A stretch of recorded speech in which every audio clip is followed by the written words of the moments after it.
Кара Суу базарындагы ишкерлер келерки жарым жылдыктан кийин өзгөчө салык режимине өтөт. Анда көзөмөлкө салык машиналарды, товардык транспорттук коштомо кагаздын электрондук түрүн жана электрондук эсеп фактураны колдонуудан бошотуу каралууда.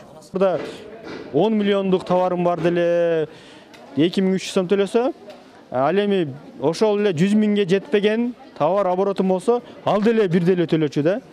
Азыр болсо акыйкат, эгерде сенин кичинекей товар оборотуң болсо, анда кичинерээк төлөп кой, азыраак төлөп кой. Чоң товар оборотуң болсо, анда чоңураак төлөп кой деген маселе эле. Ай сайын төлөйсүз, кааласаңыз. Адистердин пикиринде өзгөчө салык режими бул патенттин эле бир түрү. Мурда патенттен түшкөн акча боюнча чектөө болсо, эми бул чектөө алынып, өзгөчө режим колдонула баштайт. Ар бир ишкердин товар айлантуусуна жараша чен бекитилип берилет. Кара Суу базарында иштеген ишкер өзүнүн заявительный характери менен 4 миллионго чейинки бул лотоктордо, прилавкаларда иштесе, ал өзүнүн арызын берет дагы, менин оборотум 4 миллионго жетпейт. Ошол себептен ушул режимге өтүүгө макулдугун деп туруп, заявительный характер берип туруп, анан 1,5 миң сом айына төлөп коет. 8 миллиондон 15 миллионго чейинки сом. Градация бул 96 миң сом болот. 15 миллиондон 22 миллионго чейинки оборотум бар дегендер бул 168 миң сом болот. Эгерде 200 миллион сомдук оборотум бар, андан ары десе, анда жылына ал ишкер миллион сом төлөп койгонго милдеттүү болот эсептелет. Мисалы үчүн 8 миллионго чейинки оборотум бар деп заявительный характер берип коесуздар. Салыктын дал ушул жаңы түрү боюнча салык кызматы аталган базарда иштегендерге түшүндүрүү иштерин жүргүздү. Дайырбек Чыныбек уулу 10 жылдан бери соода менен алектенет. Анын жылдык жүгүртүүсү 4 миллион сомго жетпей турганын, демек жаңы режим ага ыңгайлуу болорун айтат. Азыркы учурда ошо салык кызматкерлери түшүндүрүү иштерин алып барды. Алар мурункудай эле патент менен айына же болбосо жылына ошол тапкан кирешесине жараша салык төлөйсүңөр деп түшүндүрүп кетти.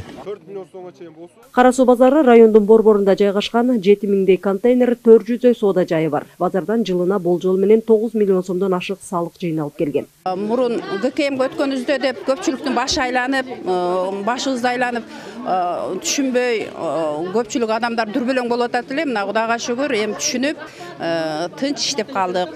Мына ул 1554 деген элге туура келет, эл көтөрө алат. Эми багы чындап ыйласа сокур көздөн жаш чыгат дегендей биз ачуу чындыкты айтышка туура келди. Анан азыркы жаңы ыкма бизге жагат. Бирок ишкерлер товарды Кара Суу базарынан сыртка сатууда эсеп фактура бергенге милдеттүү. Кара Суу базарынын ичиндеги саткан соодаларына ККМ аппарат менен счет фактура бербейт. Ал эми Кара Суу базарынан сыртка алып чыгып кетип аткан болсо, өзгөнгө же мисалы алайга жеке ишкерлер өзөрүнүн товарларын дүң сата турган болсо, анда ага счет фактура, эсеп фактура бергенге милдеттүү. Себеби дегенде ошол товардын аныктыгын, кайдан чыкканын, кайдан келгенин мындай тасыктоочу документ болуп эсептелет. Кара Суу базары стратегиялык объект, түштүктөгү эң ири соода борбору. 21 гектар аянтты ээлейт. 20 миңдей жаран эмгектенген соода борборуна күнүнө 30 миңдей жаран кирип чыгат. Миргүл Бокошова, Нурдөөлөт Сантаев, Ала Тоо 24, Ош.